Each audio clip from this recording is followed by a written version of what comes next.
सबने अभ्यास किया था ना 18 जनवरी के निमित्त। कितने घंटे की तपस्या किया है आप सबने?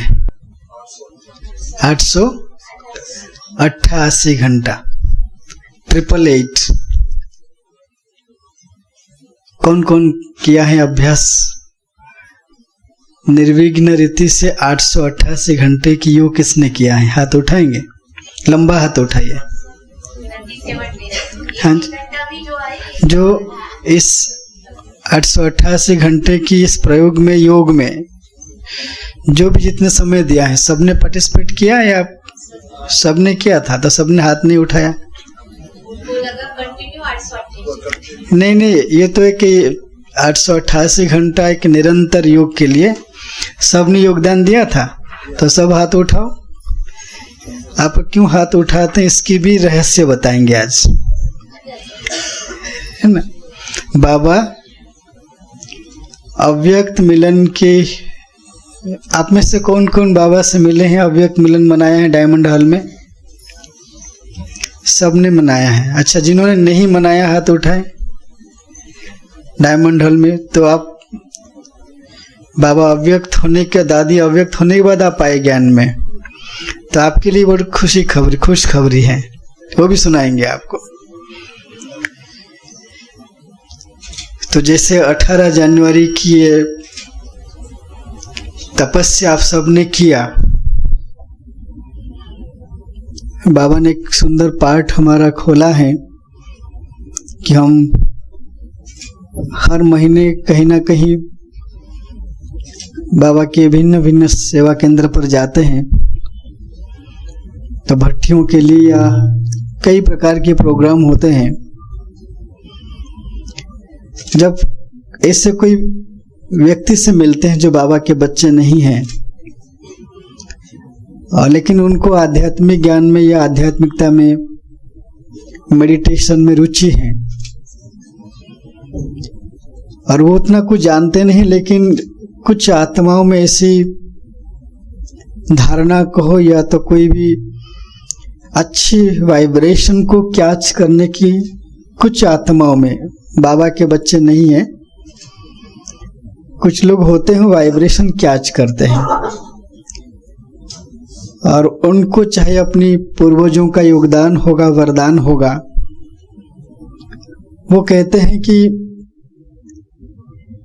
जो जनवरी मास है, पता नहीं क्यों हमको पूरे चारों तरफ से अधिक एक, जैसे कहते ना, फोर्स, आध्यात्मिक ऊर्जा का फोर्स वो लोग अनुभव करते हैं। आप सभी मुरली सुना होगा, बाबा ने कई बार मुरली में कहा है कि आपकी तपस्या का ऐसा स्वरूप बनेगा जैसे शांति कुंड बन जाएगा। और चाहे आत्माएं बाबा को जानते हैं या नहीं जानते, लेकिन ये तो सभी आत्मा, तो उनको शांति की अनुभूति होगी, और उस शांति की खोज में ढूंढेंगे वो। और ढूंढेंगे किसको? जिनसे शांति की वाइब्रेशन आ रही हो। शांति की वाइब्रेशन तो बिल्डिंग से नहीं आएगी, बिल्डिंग से आएगी? कोई जड़ तत्वों से नहीं आएंगे, किससे आएंगे?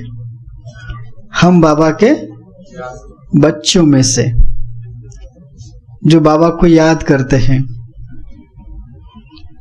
और जो निरंतर बाबा की याद की स्मृति में नहीं रहते हैं। बाबा कहते हैं, शिव बाबा हर एक बच्चों को कई लक्ष्य दिया है, लेकिन एक लक्ष्य है, आप बच्चों को मेरे साथ चलना है। किसके साथ चलना है? जो बाबा के साथ चलेंगे, तो बाबा के साथ हमारा संबंध कौन सा होगा? जब बाबा हमको साथ ले जाएंगे, तो कौन सी संबंध में बाबा हमको ले जाएंगे? बाबा के साथ बाबा हमारे लिए क्या होंगे? बाबा सजनी बनाकर के हमें सवेरे उठाते हैं, साथ लेने जाएंगे।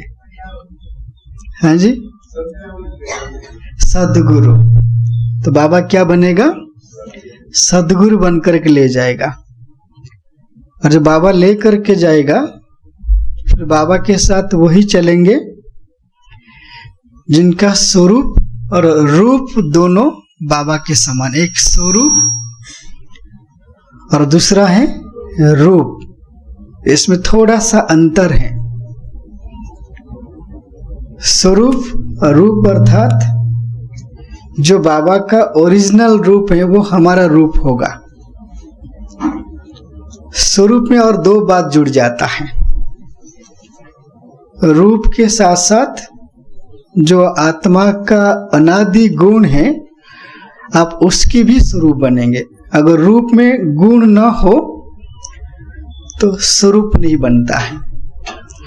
स्वरूप अगर आप समझना चाहेंगे, बारिश के मौसम में आसमान में आप सूरज को देखो या चांद को देखो, कैसे दिखता है ना? बीच में एक प्रकाश गोले की तरह दिखेगा और उसके एक लाइट की शैडो चारों तरफ दिखता है।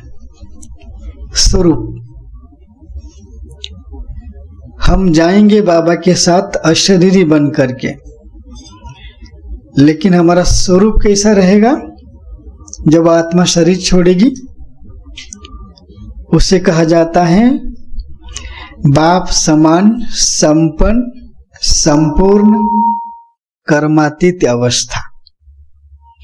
बाप समान संपन्न संपूर्ण कर्मातीत, उसको अगर एक शब्द में कहेंगे अव्यक्त फरिश्ता।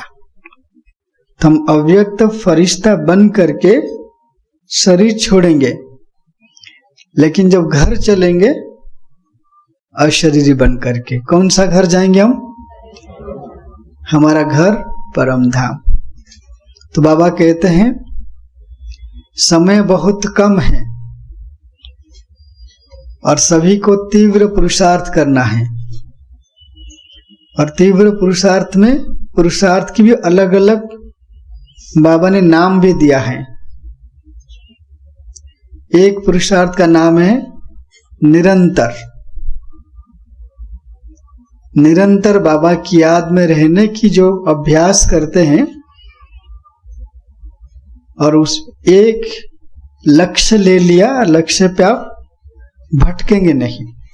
जैसे उदाहरण के लिए आपको आपकी सीमा दीदी ने लक्ष्य दिया 18 जनवरी के निमित्त हम लोग 888 घंटा सभी मिल करके तपस्या करेंगे। आपको प्लान बना के दिया था ना? तो आपने जो प्रैक्टिस किया कि मेन सेवा केंद्र की तरफ से एक लक्ष्य लिया गया, इस याद की यात्रा को, याद को ज्वाला रूप बनाया जाए, इसको एक ज्वाला कुंड बनाया जाए और यज्ञ का रूप दे दिया जाए। हमेशा एक बात याद रखना, जो भी आज क्लास में आप आए हो,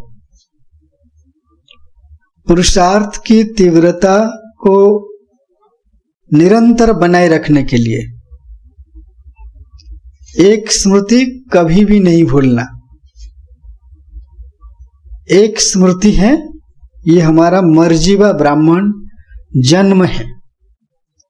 मर्जीवा ब्राह्मण जन्म और ब्राह्मण जीवन भी है।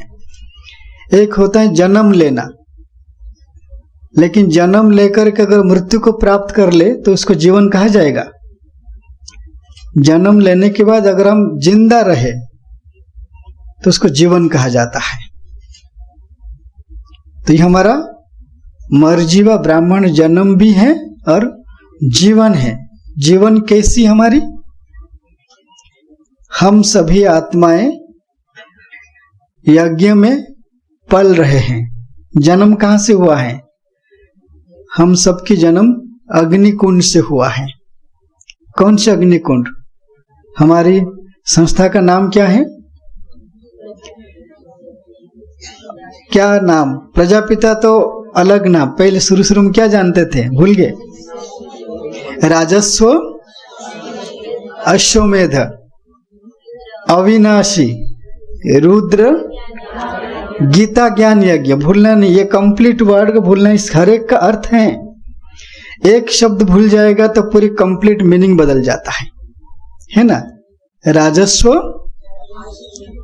अश्वमेध, अविनाशी, रुद्र, गीता ज्ञान यज्ञ। तो हमारे जन्म हुआ है यज्ञ से। तो इसलिए हमारी दादियां हमें शुरू शुरू में एक बात कहते थे, सब कुछ भूल जाए लेकिन हम ये नहीं भूलते हैं यज्ञ में जन्म लिए हैं, यज्ञ में पल रहे हैं, यज्ञ से ही स्वाहा हो जाएंगे, यज्ञ में ही स्वाहा हो जाएंगे। 3 शब्द हैं, जन्म, पालना और स्वाहा। अर्थात जब अंत में तन से प्राण निकले तो किसकी याद हो? बाबा की याद हो। वो रुद्र गीता ज्ञान रचने वाला बाबा का याद होगा। 3 बात हैं हमारे, जो हम बाबा के साथ चलना चाहते हैं, बाबा समान बन करके। आप अशरीरी बनते हैं या नहीं बनते हैं, तीव्र पुरुषार्थ करते हैं या नहीं करते हैं, उसकी परख है कि रोज आपकी स्मृति कैसी है ना। ब्राह्मण जीवन की लंबी आयु की जो परख कहो या लंबी आयु की जो सिम्टम्स हैं कि आप लंबी आयु वाली ब्राह्मण आत्मा हैं, तो रोज की पुरुषार्थ में आप कितना स्मृति स्वरूप बनते हो। इसलिए कहा गया है स्मृति ब्राह्मण जन्म का श्वास है। इसलिए निरंतर याद के लिए बाबा कहते हैं श्वासोश्वास बाबा की याद रहे। एक तो श्वासोश्वास, तो निरंतर बाबा की याद में रहने के लिए सबसे पहली स्मृति, मैं कौन हूं। आज की मुरली में लीजिए याद की, बाबा कहते हैं ना आज की मुरली में आत्मा के बारे में बाबा ने बात कहा। तो मैं आत्मा तो हूं, तो मेरा जन्म कहाँ हुआ है? रिपीट करिए सभी, जन्म कहाँ हुआ है? मेरा जन्म यज्ञ में हुआ है। कौन सी यज्ञ में? राजस्व, अश्वमेध, अविनाशी, रुद्र गीता ज्ञान यज्ञ में। और मेरी पालना कहां से हो रही है? यज्ञ में ही पालना हो रही है। क्यों? कैसे आप कह सकते यज्ञ पालना है? बाबा कहते हैं जो प्रवृत्ति में जो मेरे बच्चे रहते हैं, तो प्रवृत्ति का जो घर है आपका, वो है आपकी ऑफिस। आपको ऑफिस मिला हुआ है कार्य करने के लिए, लेकिन आपका असली घर कौन सी है? हाँ जी, परम धाम सीधा चले जाते हैं। तो बीच में तो रहो, हाँ? अभी परम धाम किसी को नहीं जाना है। मधुबन, आपका घर कौन सा है? मधुबन में रहेंगे तो परम धाम सहज जा सकेंगे, है ना। तो आपका घर जो हो गया, जहां पर आप ये भोजन बनाते हो, कर्म करते हो, आपके क्या है वो सेवा स्थान। से बाबा कहते हैं आजकल फैशनेट वर्ड बहुत पसंद लोगों को आता है। ये आपका ऑफिस है। माताओं का ऑफिस कौन सी है? किचन। हाँ, किचन में आप ऑफिस वर्क कर रहे हो। घर कौन सा है? आपका घर मधुबन है। तो बाबा कहते हैं इसलिए आप यज्ञ में ही पल रहे हो। आप माताओं को एक बाबा ने टाइटल दिया है, पता है कौन सी टाइटल है? माताओं को टाइटल, मम्मा को जो टाइटल दिया था, माताओं को टाइटल मिला हुआ है यज्ञ माता। अगर आपके घर में, हम कई बार आपस में मिलके डिस्कशन करते हैं, आप जैसे माताएं बहनें गृहस्थ में भाई,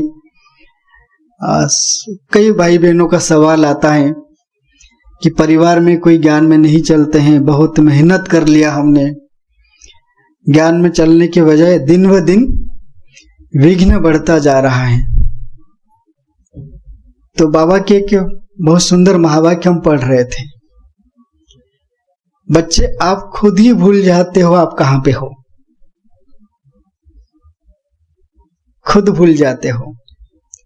बाबा ने कहा है कि जो बाबा के बच्चे निरंतर स्मृति में रहने की अभ्यास करेंगे वो कभी इसको भूलेंगे नहीं कि मैं जो 3 बात अभी मैंने कहा आपको, यज्ञ में जन्म हुआ है, यज्ञ में पल रहे हैं और यज्ञ में ही स्वाहा हो जाएंगे। और इस अभ्यास का नाम, जो स्मृति का नाम है एक व्रता। ये स्मृति एक तपस्या है। अगर तपस्या वर्ष की महावाक्य पढ़ेंगे, बाबा के एक लाइन की डेफिनेशन है तपस्या के बारे में। बाबा कहते हैं सब अगर भूल जाता है, एक ही बात आप याद रखते हो, वो है कि बाबा मैं आपकी हूं, आप मेरे हो। अगर श्वासों श्वास स्मृति रह जाए, अगेन साकार बाबा के एक महावाक्य हमने पढ़ा था जब 99 में जगदीश भाई ने एक ग्रुप बनाया था साकार मुरली पढ़ने की, तो उसमें एक मुझे याद है वो महावाक्य बाबा ने कहा, जो बाबा के बच्चे, जो बच्चे निरंतर 24 घंटा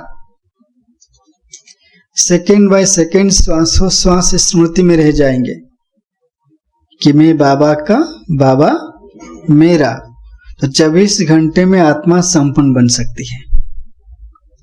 तो संपन्न बनने की पुरुषार्थ की ड्यूरेशन कितना है?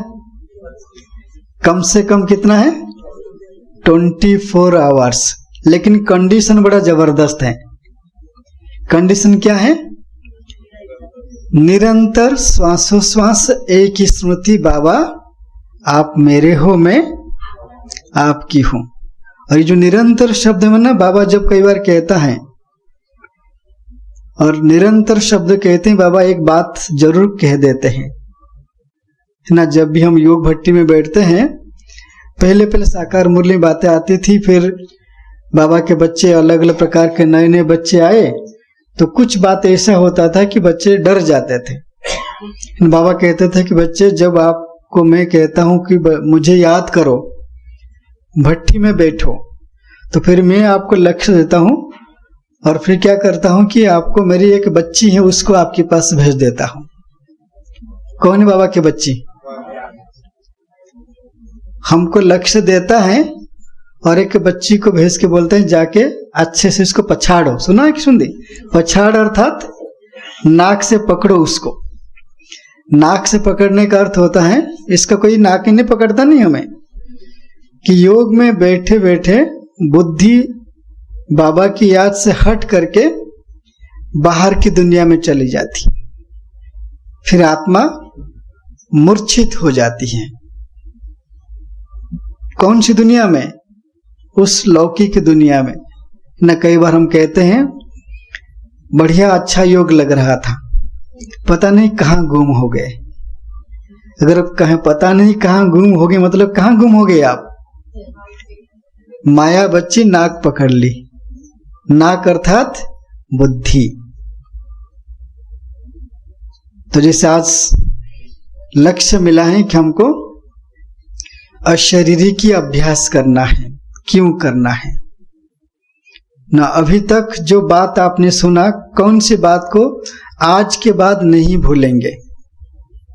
रिपीट करिए आप, कौन सी बात नहीं भूलेंगे? रोज आपको स्मृति में धारण करेंगे। मैं आत्मा नहीं, वो बात की बात है। मैं आत्मा, मेरा जन्म कहाँ हुआ है? यज्ञ में जन्म ली हूं, यज्ञ में पालना ले रही हूं, यज्ञ में ही स्वाहा हो जाना है। हम प्रश्न करते ना आपस में, दादियां इतने अच्छे योग क्यों करते हैं? अगर अभी बाबा की बच्चों की लिस्ट निकाल दे, कोई कितना ही बढ़िया क्लास कर रहा हो, एकदम ज्ञान को तार तार करके समझा दे, उसमें हम कोई, बाबा कितना ज्ञान सुनाने में एक दूसरे से बढ़कर के हैं ना। दादियां कहते थे कभी कि बाबा आपस में बात करते हुए कहते थे कि मेरे बच्चे तो मेरे से भी ज्यादा अच्छा ज्ञान सुनाते हैं। ज्ञान का सागर क्या कहता है? मेरे बच्चे मेरे से भी ज्ञान बहुत अच्छा सुनाते हैं। तो एक भाई ने सवाल किया ऐसे कैसे? दूसरे भाई ने बहुत सुंदर जवाब दिया। जब शिव बाबा ब्रह्मा बाबा के तन में आते थे तो बाबा के बच्चों की संख्या कितनी थी? कुछ हजारों में। फिर बाबा अव्यक्त हुए तो संख्या क्या हुआ? लाख हो गया, है ना। जब अव्यक्त से अव्यक्त हो गया, अभी देखिए ना, दादी गुलजार 2021 मार्च 10 तारीख को अव्यक्त हुए, है ना। हमारी आदत है स्टैटिस्टिक्स लेने का। हम देख रहे हैं कि बाबा की बच्चों की संख्या दिन दुगुनी रात चौगुनी बढ़ती जा रही है। भले आते हैं फिर चले जाते हैं, वो अलग बात, उनकी अपनी हिसाब किताब है ना। आज बाबा के बच्चे ऑनलाइन में भी बाबा को वैसे अनुभव कर रहे हैं जैसे साकार में अव्यक्त दादी की तन में अव्यक्त मिलन मना रहे हो। बहुत वंडरफुल अनुभव भाई बहनें करते हैं। कभी कभी हमें लगता है कि हम मधुबन में हैं, हम इतनी अच्छी अनुभव नहीं कर पाते हैं जो दूर बैठ करके ऑनलाइन में अनुभव कर रहे हैं। कुछ बाबा के बच्चे तो मधुबन आए नहीं हैं, बाबा से मिलन मनाते हुए याद की यात्रा में रह करके मधुबन की पूरी आंगन को, मधुबन में कौन सी जगह में क्या देखा, बोले डायरेक्शन थोड़ा बहुत चेंज होता है क्योंकि अनुभव में व्यक्ति वो एकदम से तो उसके पास कुछ वो नहीं है ना मीटर कि मैं इस डायरेक्शन में हूं, लेकिन बता देते हैं कि कहाँ कहाँ बाबा की आंगन कहाँ पर है, कौन सी जगह कैसे है, कैसे अनुभव होता है, क्योंकि बाबा अनुभव कराता है। इतनी सारी आत्माओं की संख्या, अगर हम कहे कि याद की यात्रा में एकदम गोपी बन करके लगन में मगन होकर के याद की यात्रा में कौन रहते थे, अगर हम अपने बच्चों को 5 भाग कर ले, दादी और दादाएं, उसके बाद की जनरेशन, फिर उसके बाद की जनरेशन, उसके बाद की जनरेशन, कौन किसकी याद को हम फॉलो करते हैं? दादियों को। और दादियां पढ़े लिखे हैं?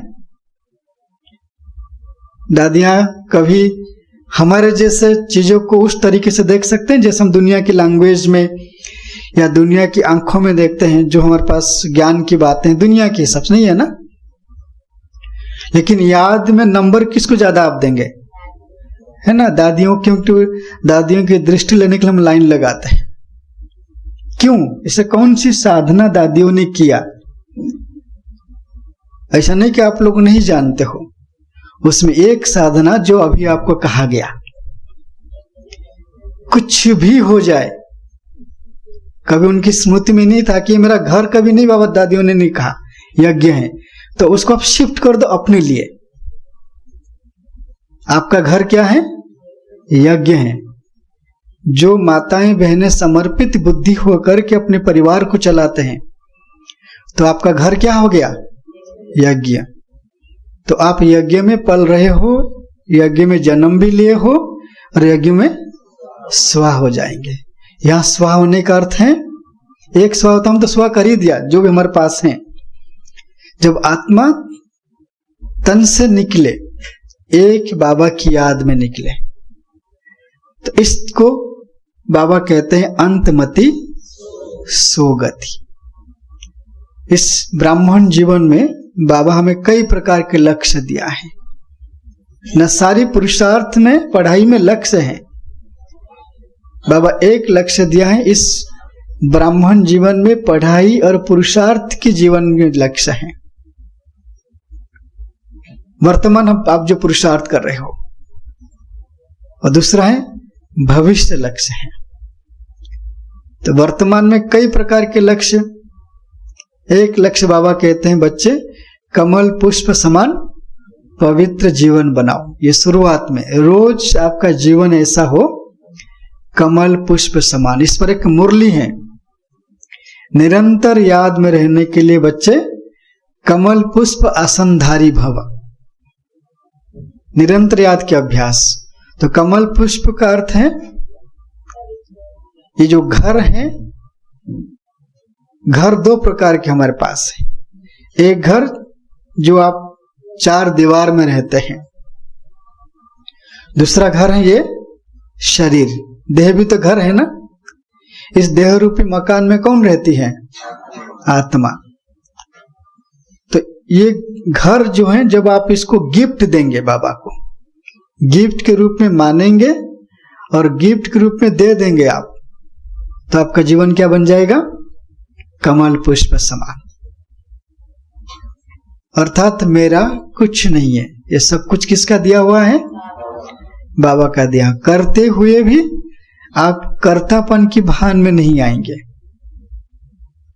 और बुद्धि यहां रहते हुए भी जो आप ये संकल्प करेंगे कि घर बाबा का दिया हुआ है, मैं भी बाबा का हूं, मेरे पास जो कुछ भी है बाबा का है। जब बाबा बीच में आ जाता है तो आपका जीवन क्या हो गया? यहां रहते हुए भी आप उपराम रहे। उप और राम, राम अर्थात शिव बाबा के पास आपकी बुद्धि लगी रही, तो आप क्या बन गए? उपराम। उप और शब्द का अर्थ है निकट, राम का अर्थ है शिव बाबा। जब शिव बाबा के निकट रहते हो और आपकी बुद्धि उपराम है, तो आपका जीवन क्या हो गया? कमल पुष्प समान। आप देखिए, अशरीरी बनने के लिए बाबा कैसे के स्टेप बाय स्टेप बात करते हैं। घर गृहस्थ को नहीं छोड़ना है, घर गृहस्थ में रहना है, लौकिक और अलौकिक की तोड़ भी निभानी है, लेकिन मेरेपन में नहीं आना है। तो लौकिक अलौकिक में तोड़ निभाते हुए मेरेपन में नहीं आना, शुरुआत कहां से करेंगे? शुरुआत करेंगे स्मृति से। ये मेरा नहीं है, बाबा तेरा है। जो मैं को ते में बदलेंगे तो आपका जीवन क्या हो जाएगा? कमल पुष्प समान। मेरा नहीं, किसका है? बाबा तेरा है। तो एक लक्ष्य हुआ, कमल पुष्प समान पवित्र जीवन बनाना है। और दूसरा लक्ष्य बाबा कहते हैं, बच्चे बहुत काल और लंबे समय की अभ्यास, बहुत काल लंबे समय की अभ्यास। बाबा ने कहा है, शुरू शुरू में इसकी बहुत डिस्कशन होता था कि बाबा ने हम सभी बच्चों को श्रीमत दिया है, बच्चे 8 घंटा शरीर निर्वाह अर्थ कर्म करो, 8 घंटा आराम करो और 8 घंटा मुझे याद करो। ये बाबा का श्रीमत है ना। आज उसकी चर्चा बहुत कम हो रहा है। और एक भाई क्लास कर रहे, राजू भाई क्लास करा रहे थे, और मैं बाबा ही मुरली में कहते हैं, उन्होंने क्लास में कहा था कि पहले बाबा 8 घंटा कह रहे थे, अब तो बाबा निरंतर में क्या कहते हैं? 8 घंटा नहीं, मुझे भी निरंतर याद करो। क्यों कहा बाबा ने ऐसे? क्योंकि अभी वो समय नहीं है कि आपको समय मिले, कि फुर्सत मिलेगा आप बैठ करके 8 घंटा तपस्या करो। सब कुछ बदल चुका है। अब एग्जाम हॉल में बैठे हैं, एग्जाम देने से पहले क्लासेस होते हैं, एग्जाम देने से पहले ट्यूशन भी नहीं होता है। एक्स्ट्रा कोचिंग अगर जो कोई अच्छे से पढ़ाई नहीं किए तो उनको दिया जाता है, लेकिन जो पढ़ाई किए वो एक्स्ट्रा क्लास में नहीं आते, एक्स्ट्रा समय निकाल करके पढ़ाई पढ़ते हैं, है ना। उसमें खास अटेंशन देते हैं, कौन से क्वेश्चन पेपर आएंगे, मुख्य मुख्य क्वेश्चन पेपर को देखते हैं, उसकी तैयारी करते हैं। पढ़ाई तो सब कुछ होता है, फिर भूल जाता है, तो फिर लोग जो मेन क्वेश्चन पेपर को देखते हैं उसके आंसर निकालते हैं। मतलब तैयारी पूरी तरीके से, सेकंड बाय सेकंड कि एग्जाम जाने से पहले स्थिति कितनी अच्छी हो। अभी हम सभी कहां बैठे हैं? एग्जाम हॉल में। पढ़ाई पूरी हो चुकी है, रिवाइज भी पूरी हो चुकी है, कोचिंग क्लास भी कंप्लीट, ट्यूशन भी कंप्लीट, सब कुछ हो चुका है। अभी जस्ट इतना है, टीचर कह रहे हैं कि एग्जाम अचानक आएगा, अटेंशन दो। हम सबके लिए बाबा एक ही पुरुषार्थ कह रहा है, अटेंशन। अब एक ही पुरुषार्थ है अटेंशन का, सेकंड बाय सेकंड अटेंशन दो कि बुद्धि अभी कहां पर है। अटेंशन हटी तो दुर्घटना घटी। अभी हम सभी जो जहां पर भी है, कोई सेंटर पर है, कोई अपने घरों में है, कोई मधुबन में है, हम सभी एग्जाम हॉल में बैठे हैं। हम सबकी पेपर चल रहा है अचानक का। तो निरंतर अभ्यास को बनाए रखने के लिए बहुत काल और लंबे समय की अभ्यास करने के लिए बाबा ने दूसरा लक्ष्य दिया है। तो इसके लिए क्या करना है, उसके उदाहरण जैसे आपको सीमा दीदी ने 888 घंटे का निरंतर अभ्यास करने की खास 18 जनवरी के निमित्त लक्ष्य दिया। जो 888 घंटे का जो आपने लक्ष्य रखा, ये इसको सर्टिफाई करता है। किस बात को? बहुत काल लंबा समय। बहुत काल का अर्थ है 888 घंटा। लंबा समय का अर्थ है 888 घंटे में कौन कितने घंटे कर पाए, क्या कहा जाएगा उसको? लंबा समय। अर्थात बाबा कहते हैं कि छोटे छोटे लक्ष्य बनाओ पुरुषार्थ के लिए। जैसे आपने लक्ष्य ले लिया कि जब तक इस संगम युग में मेरे आत्मा इस तन में है, तब तक मैं रोज अमृत वेले या कोई एक दिन के समय ले लिया आपने कि आधा पौना घंटा, चाहे संसार में कुछ भी हो जाए, इधर उधर हो जाए, तो मुझे आधा पौना घंटा इस समय बाबा की याद में बैठना है। जो अपने लक्ष्य ले लिया, कुछ भी हो जाए, आधा घंटा रोज बाबा की याद में इसी समय इसी स्थान पर बैठकर की वो करना है, तो वो हो जाएगा लंबे काल का, क्योंकि आपने लक्ष्य ले लिया। जब लक्ष्य युक्त पुरुषार्थ होता है तो हमारी स्थिति बहुत पावरफुल होता है। अगर आप दिन में 8 घंटा योग नहीं कर पाते हैं, 4 घंटा भी नहीं कर पाते हैं, 2 घंटा नहीं होता है, तो एक लक्ष्य निश्चित कर लो। 24 घंटे में से ऐसे कितनी देर आप शांति में रिलैक्स होकर के बाकी कोई बात को चिंतन न किए, इधर उधर की बातों को न सोचते हुए आप आधा घंटा बैठ के, पौना घंटा बैठ करके बाबा की याद में एकांतवासी बन जाओगे, उसको निश्चित कर लो। शुरुआत छोटे लक्ष्य से। अगर हमें बाप समान अशरीरी बनना है तो ये बहुत काल लंबे समय की प्रैक्टिस को अपने जीवन में धारण करना है। और बाबा तीसरा लक्ष्य दिया है। एक हो गया कमल पुष्प समान, दूसरा हुआ बहुत काल लंबे समय की अभ्यास, और तीसरी पुरुषार्थ बाबा कहते हैं बच्चे इसको कभी भूलना नहीं है, इसको स्मृति के रूप में धारण करना है। जब तक जीना है ज्ञान अमृत पीना है, और जब तक जीना है याद अमृत पान करना है। एक ज्ञान अमृत और एक है याद अमृत। ज्ञान अमृत अर्थात पढ़ाई पढ़ना है, याद अमृत अर्थात बाबा की याद में रहना है। क्यों रहना है? क्योंकि अंतिम समय में सेफ्टी की जो साधन होगा वो है बाबा की याद। जो जितना याद किए होंगे उसी के आधार पर उनकी स्थिति बनेगी, और उसी स्थिति के आधार पर परिस्थितियां आएंगे, और उस परिस्थिति को आप 1 सेकंड में पार हो जाएंगे तो आपके आगे टाइटल लगेगा विजयी रत्न।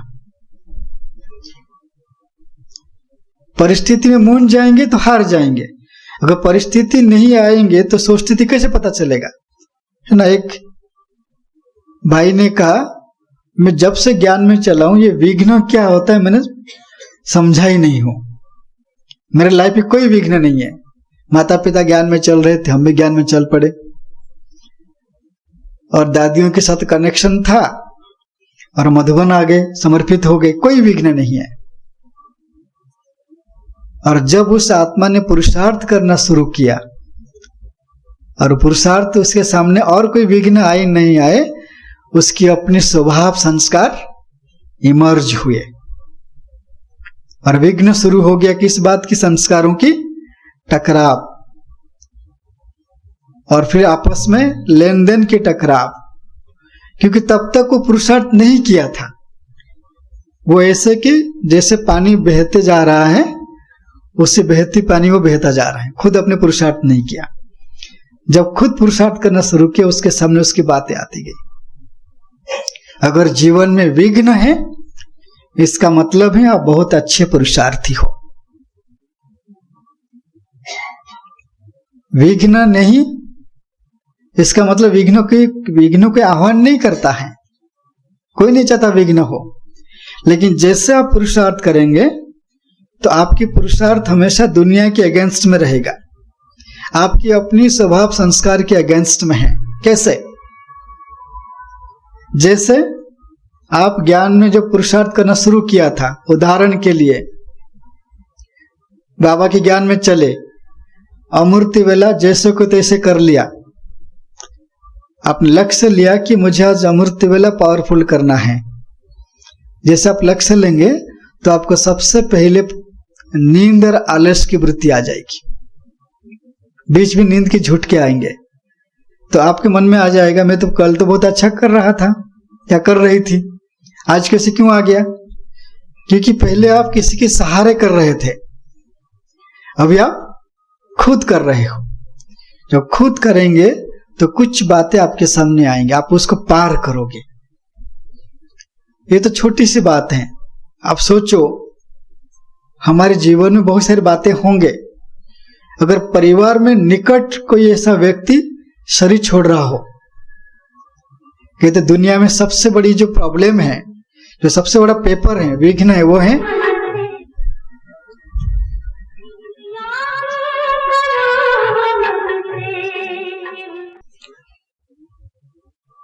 तो हम कह रहे थे कि हमारी पुरुषार्थ लक्ष्य युक्त हो।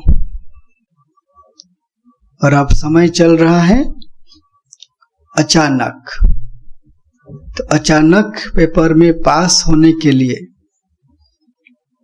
बाबा कहते हैं आपकी अभ्यास, आपकी पुरुषार्थ, याद की यात्रा निराधार हो। और समय निकाल कर के हम अपनी पुरुषार्थ को आगे बढ़ाए, जिसको बाबा कहते हैं चौथी लक्ष्य है तीव्र पुरुषार्थ। और तीव्र पुरुषार्थ के बारे में बहुत सारी बात है, लेकिन एक बात आप याद रखना, तीव्र पुरुषार्थ बाबा किससे कहते हैं? अगर आप तीव्र पुरुषार्थी हो तो बाबा कहते तीव्र पुरुषार्थी उससे कहा जाता है समय, परिस्थिति, विघ्न के प्रमाण, ज्ञान की पॉइंट बुद्धि में स्मृति के रूप में आ जाए। समय, परिस्थिति और विघ्नों के प्रमाण ज्ञान की पॉइंट बुद्धि में स्मृति के रूप में आ जाए। आपको याद आएगा तब तो कुछ कर सकेंगे, याद नहीं रहेगा तो क्या करेंगे न। जीवन में जो भी परिस्थितियां हैं, विघ्न हैं, समस्याएं हैं, हर परिस्थिति, हर समस्या, हर विघ्न को योग में ठीक नहीं किया जा सकता है। कुछ परिस्थितियां ऐसी जिसको ज्ञान के बल से ठीक किया जा सकता है। कुछ परिस्थितियां, कुछ विघ्नों को सेवा करके ठीक किया जा सकता है। कुछ परिस्थितियों को धारणा के बल से। इसलिए बाबा हमें 4 सब्जेक्ट दिया है। तीव्र पुरुषार्थ, तीव्र पुरुषार्थ सिर्फ इसलिए नहीं कि हम 8 घंटे योग लगा रहे हैं, रात भर बैठ करके भट्टी करना है, ये पुरुषार्थ है। लेकिन इतना सब कुछ करने के बाद भी अगर समय पर बाबा की बातें याद ना आए, दुनिया वाले याद आ जाए, तो पुरुषार्थ किसी काम का रहा? जो किया तो मिलेगा आपको, ऐसा नहीं है। आप इस हमेशा नोट करिए इस बात को, संगम युग पर अगर आप कुछ भी करते हो, सबकी रिजल्ट आपको मिलता है। अगर आप योग करते करते सो भी जाते हो तो उसकी भी रिजल्ट है। योग करते करते आप नींद में हो, उसकी भी एक होता है सो जाना, एक नींद में भी होता है अलग, दोनों स्थिति अलग अलग हैं। और आप योग बिल्कुल एक टिक हो, बुद्धि की लगन बाबा से जुड़ी हुई है, कहीं पर भटक नहीं रहे हो, उसकी भी प्राप्ति है। क्योंकि जब आप ज्ञान क्लास में, योग क्लास में होते हो, ये छोटी सी जन्म और जीवन में पूरे 5000 वर्ष के लिए कमाई करते हो। अगर योग में नींद कर लिया तो कौन सी युग की कमाई करेंगे आप? योग में अगर नींद किया तो कौन सी युग की कमाई करेंगे आप? हाँ, कलियुग। अगर योग में बुद्धि भटक गई तो कौन सी युग की कमाई होगी आपकी?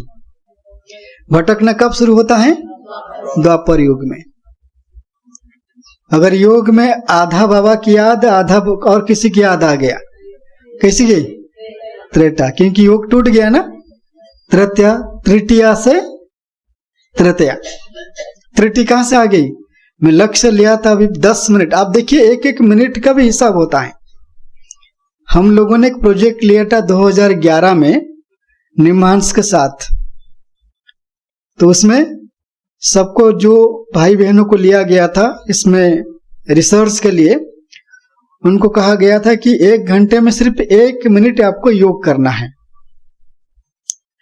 उनको कमेंट दिया था प्रैक्टिस करने के लिए, और उसमें रिसर्च भी हुआ और इतने सुंदर रिजल्ट आए कि 1 मिनट की अभ्यास जो बाबा के बच्चे हैं, 1 मिनट अभ्यास जिन्होंने उसको बनाए रखा जब तक प्रोजेक्ट था, तो 1 मिनट के अभ्यास में उनकी ब्रेन में वो चेंजेस आए जिसको इंग्लिश में कहते हैं स्ट्रक्चरल चेंजेस। ब्रेन की कई पार्ट में चेंजेस देखा गया था उनके, और उनमें वो क्षमता में वृद्धि हुई।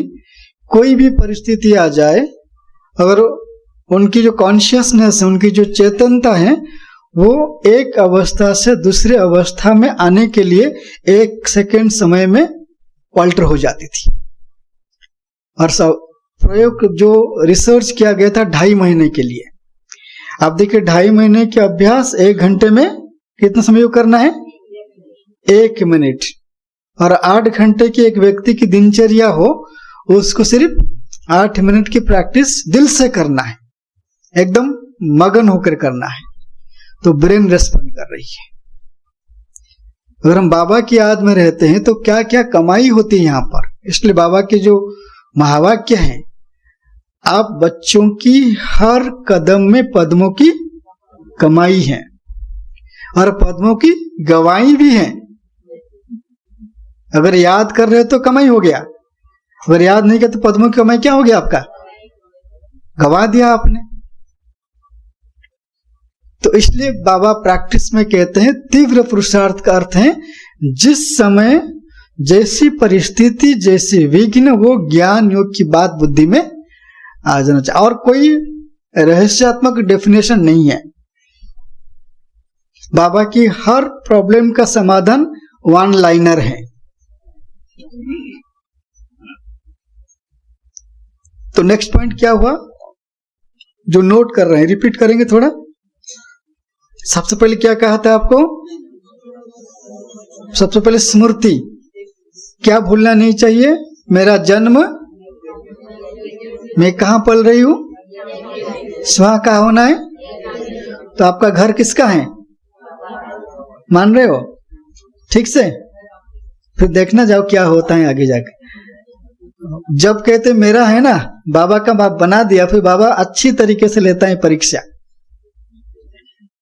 फिर आपके मुख से निकलेगा तो देखेगा कि आप, मैं अभी तक कहते बाबा तेरा है, और बाबा कहते तो मेरा है।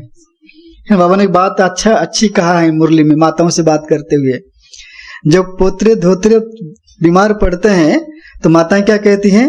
मेरा पोतरा है ना। तो वहां बाबा से बुद्धि हट के कहां जाती है? खाने पीने की बात हो, बनाएंगे बाबा के लिए, जब अपने पोते को या जो भी परिवार के जो बच्चे को खिलाएंगे तो बाबा कहते खुद बाबा ने कहा है। इसलिए ब्रह्मा बाबा प्रैक्टिस किया है, हर गीटी में किसको याद किया? बाबा को। शुरुआत में मुझे बुलाते हैं, फिर बीच में 1-2 बार खिला के किसको खिलाते हैं? और जब ऐसे करेंगे तो फिर बुद्धि बदलेगी? फिर कहते रहे बाबा इसकी बुद्धि बदल दो।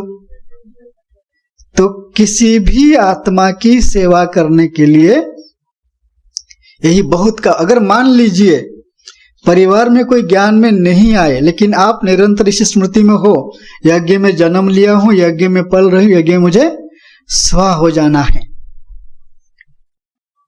जब तक आप रहेंगे आपके परिवार की एक एक सदस्यों का जीवन के सारे काल कंटक दूर होंगे। काल कंटक इतनी बड़ी बात है, ये बीमारी कुछ भी नहीं है। बाबा कई बार मुरली में कहते हैं आपकी जो समस्याएं हैं, अगर आप सच्चे दिल से समर्पित हुए हो बुद्धि से मुझे, अगर मैं समस्या को दिखा दूं ना, आप खुद ही डर जाओगे कि कितनी बड़ी समस्या थी, बाबा ने बीमारी के रूप में ठीक कर दिया। कितनी बड़ी समस्या थी, थोड़ी धन किसने ले लिया, वापस नहीं किया, धन की एक परीक्षा आ गया। या बहुत बड़ी समस्या थी, कोई संबंधों का एग्जाम आ गया, अगर बाबा दिखा दे तो। इसलिए हर घड़ी एग्जाम की घड़ी है। उसके बाद हमने क्या कहा, जीवन में बाबा ने लक्ष्य दिया अशरीर बनने के लिए।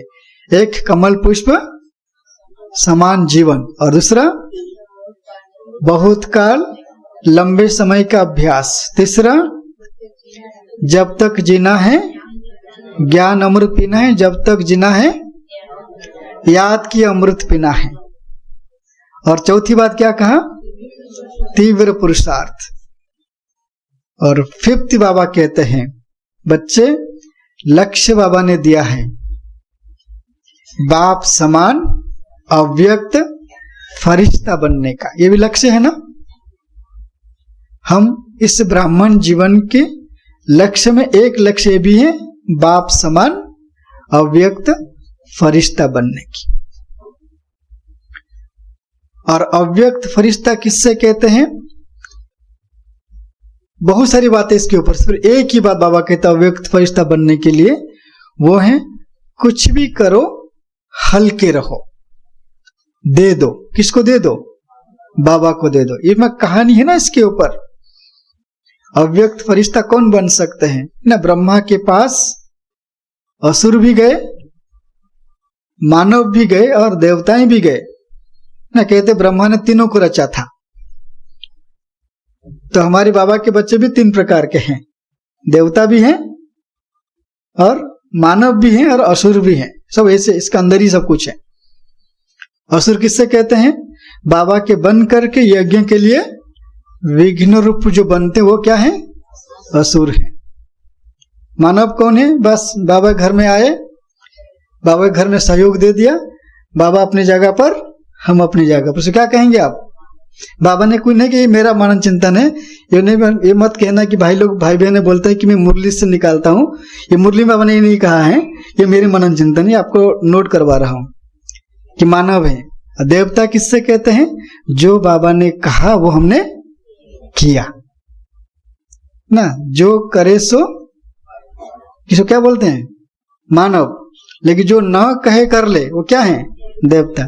जो कहे वो नहीं किया तो असुर। देहधारी अच्छे शब्द है, असुर के बजाय क्या है, देहधारी है। ठीक है, तो ये पुरुषार्थ की बात आप लक्ष्य रखेंगे इसमें। तो ब्रह्मा के पास गए तो उसने तीनों को एक ही बात कहा, दो। देवता गए तो उनको कहा कि दो, और मानव गए, मानव को बोला कि वो दो, और असुर को भी कहा दो। तीनों आपस में मिले। आपको ब्रह्मा ने, पिताश्री ने क्या कहा, मुझे कहा दो। तो देवताओं ने द का अर्थ क्या समझा, दान करना। क्या करो, दे माना दो, दान नहीं, दो। जो भी आपके पास है सबको दे दो। मानव ने द का क्या अर्थ समझा, दान करना। एक होता है देना, एक होता है दान, दोनों में अंतर है। देने का अर्थ होता है आपकी स्वरूप देने का है, दान का अर्थ होता है विशेष मौके पर दान देते हैं, है ना। कोई चल रहा है, धर्म आयु की मास चल रहे हैं, हमने दान कर दिया। कोई शुभ कार्य चल रहा है, हमने दान, मौके प्रमाण करना। है ना, उसको दान कहते हैं। और असुरों को क्या समझ में दो अर्थात दुख दो, ना, सबको दुख दो, तो दुख देना शुरू कर दिया सपने से। लेकिन यहां बाबा क्या कहते हैं हमें? बाबा कहते हैं मेरे जैसा आपको बनना है। मैं कैसा हूं? ब्रह्मा बाबा कहते मैं अव्यक्त फरिश्ता हूं, अर्थात मेरे बच्चों का ये संस्कार होना चाहिए, देने की संस्कार होना चाहिए। क्या देना है हमें? अव्यक्त फरिश्ता बनने के लिए बाबा देने की बात करते हैं। दो, क्या देना है? मन से क्या दो? शक्तियां दो, मन से शक्तियां, और कर्मों से गुण दान दो, और वाचा से क्या दो? ज्ञान दो। आज बाबा ने ज्ञान की बात भी कहा ना, ज्ञान देने की बात। तो मन से शक्ति, वाचा से ज्ञान और कर्मों से गुण दान दो। और फिर बाबा कहते हैं जब ये अभ्यास करते हैं तो आपके जीवन में दो धारणा और होना चाहिए, व्यक्त से अव्यक्त। व्यक्त अर्थात यहां व्यक्त शब्द का अर्थ होता है ज्यादा बोलना, ज्यादा सोचना। और ज्यादा बोलना, ज्यादा सोचने में दो ही बात होती है, व्यर्थ और नेगेटिव। कोई सोच अच्छी हो, श्रेष्ठ हो, कम होंगे, और व्यर्थ नेगेटिव ना, गपशप करते हैं, समय ऐसे बीत जाता है, पता भी नहीं चलेगा। तो इसलिए बाबा कहते हैं व्यक्त से अव्यक्त, अर्थात व्यर्थ नेगेटिव से स्वयं को न्यारे रखो। तो क्या बन पाएंगे आप? अव्यक्त फरिश्ता। तो उसके लिए अभ्यास क्या करेंगे आप? कम से कम जब तक मुरली सुनो, अमृत वेले से लेकर के मुरली क्लास एंड होने तक, मुख का मौन। अव्यक्त स्थिति की पुरुषार्थ प्रारंभ होता है मौन के अभ्यास से। मुख का मौन। मुख का मौन का दो अर्थ हैं, एक है बिल्कुल मौन रहना, दूसरा अर्थ है कम बोलो, धीरे बोलो और मीठा बोलो। ये अव्यक्त फरिश्ता बनने की प्रैक्टिस। क्योंकि जब पुरुषार्थ में धारणाएं प्रैक्टिकल आएंगे, कर्म इंद्रियों द्वारा आप अभ्यास करेंगे, तभी आप फरिश्ता बन सकते। फरिश्ता अर्थ है लाइट का शरीर। ये जो हड्डी मांस की काया है ना, जब तो हड्डी मांस की काया है तो आकर्षण है, भिन्न भिन्न प्रकार की नेगेटिव वृत्तियां इमर्ज होंगे। जब ये छोटे छोटे अभ्यास करेंगे तो क्या अटेंशन व्यर्थ से समर्थिक तरफ, नेगेटिव से पॉजिटिव की तरफ, व्यक्त से अव्यक्त की तरफ। इसलिए ब्रह्मा बाबा के जीवन में कहते हैं कि ब्रह्मा बाबा जब संपूर्ण हो रहे थे, बाबा बोलना छोड़ दिया था, कम से कम ना। मनोहर दादी कहती थी, बाबा ने मुरली में भी कहा है, अव्यक्त मुरली में बाबा कहते थे कि बाबा का अंतिम समय में ऐसा स्थिति था, बाबा जो 1 घंटे की काम को कुछ मिनटों में निपटाते थे। बाबा पहले पूरा एक एक कहानी सुनते थे, सेवा कैसे किया, कौन सी ट्रेन में गए, कहां पहुंचे, किस किस से मिले, बाबा ऐसे कहानी सुनते थे। अंत में बाबा समाचार सार रूप में सुन लेते थे, सुनते थे जरूर। तो ब्रह्मा बाबा अव्यक्त फरिश्ता बनने, क्योंकि अशरीर बनने से पहले ये प्रैक्टिस जरूरी है। हम देह में है ना, देह से डिटैच होते हैं, तो बाकी अभ्यास हो ना हो, मुख की बोल की अटेंशन देना बहुत जरूरी है। हमारी बोल किसी को दुख तो नहीं दे रहा है, इस पर अटेंशन। और जब अव्यक्त फरिश्ता बनने की हम प्रैक्टिस करते हैं, अर्थात देह में रहते हुए देह से न्यारे होने की जो स्मृति है, व्यक्त भाव से अव्यक्त भाव में जाना, तो ये अव्यक्त फरिश्ता ब्राह्मण जीवन की एक लक्ष्य है। फिर बाबा कहते हैं बच्चे आप अशरीरी आए थे, नेक्स्ट लक्ष्य है अशरीरी आए थे और अशरीरी जाना है। अशरीरी आए थे, अशरीरी जाना है ना। हम अव्यक्त फरिश्ता बन करके अव्यक्त वतन तक जाएंगे, उसके बाद क्या बन जाएंगे? अशरीरी बिंदु आत्मा। पुरुषार्थ का यही सार है। पुरुषार्थ का सार है बच्चे, अब निरंतर इस स्मृति में रहो कि साकार तन में मैं निराकार ज्योति बिंदु सर्व प्रकार की शरीर की भान से परे, देह से न्यारे, शिव बाबा के प्यारे अशरीरी हूं। निरंतर स्मृति में अशरीरी हूं। मुझे अशरीरी बनकर के बाबा के साथ घर चलना है। मुझे अशरीर बनकर के वाणी से परे परमधाम चलना है। ये अभ्यास स्मृति की अभ्यास है।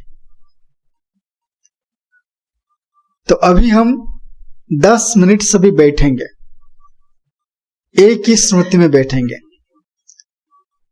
तो इस अभ्यास में आप सबको लक्ष्य दिया जाएगा। जो यहां पर बैठे हैं, कोई अपने शरीर को हिलाएंगे नहीं, एकदम स्थिर बैठेंगे। हमें क्यों स्थिर बैठना है? क्यों स्थिर बैठना है? जब लक्ष्य दे दिया गया है स्थिर बैठने के लिए, शरीर तो बनना है, लेकिन हमें शरीर को स्थिर बिठाना है। क्यों शरीर को स्थिर बिठाएंगे हम? इसलिए बिठाना है क्योंकि जब यहां से निकल करके परमधाम जाएंगे तो परमधाम में हम अपनी सेक्शन में जाकर क्या होंगे? बाबा के पास स्थिर बैठ जाएंगे। वहां कोई हलचल नहीं होगा। परमधाम में हलचल है? परमधाम में आत्मा बैठ जाती है। ऐसे बाबा कई बार मुरली में कहते हैं कि आत्मा चिपक जाती है, आत्मा लटक जाती है, आत्मा फांसी लगा लेती है। सुना है? अगर फांसी लगा लो, लटक जाओ, है ना, बाबा के पास बैठ जाओ, चिपक जाओ, चटक जाओ, ये सर बाबा की शब्द सुना होगा। क्योंकि इस एक्टिविटी का पार्ट है, हमारा आदत है कर्म करने का। लेकिन बाबा हमें इस सारे हलचल से परे स्थिर और अचल स्थिति में ले आते हैं। इसलिए बाबा उसको स्थिरियम कहते हैं। स्थिर, जितना आपका तन स्थिर होगा, तन स्थिरता के साथ साथ मन में चल रहे संकल्प भी धीरे धीरे शांत हो जाएंगे। और मन के संकल्प शांत हैं तो बुद्धि स्थिर हो जाएगी। और बुद्धि स्थिर है, सारे दिल की भावनाएं एक ही तरफ चलेगी। भावना का बहुत बड़ा रोल है राजयोग में। भावना का अर्थ होता है आप वही हो जिसकी अभ्यास कर रहे हो। मैं बन रही हूं नहीं, आप वही हो। तो बाबा कहते हैं अव्यक्त फरिश्ता बाप समान अशरीरी बनने के लिए, एक होता है बाप समान अशरीरी अर्थात शिव बाबा समान अशरीरी, और अव्यक्त फरिश्ता किसके समान? ब्रह्मा बाप समान बनने के लिए बाबा कहते हैं 2 प्रकार की पुरुषार्थ बाबा चाहते हैं। एक है याद स्वरूप, दूसरा है गुण स्वरूप। याद स्वरूप और गुण स्वरूप शब्द का अर्थ है मेरा वही रूप है, मेरा वही रूप। जैसे बाबा को साक्षात्कार हुआ विष्णु चतुर्भुज, ब्रह्मा ने अपने गुरु को पूछा, मैंने विष्णु को देखा, उसके मुख से आवाज निकल रहा था। क्या निकल रहा था? अहम विष्णु चतुर्भुज ततोतम।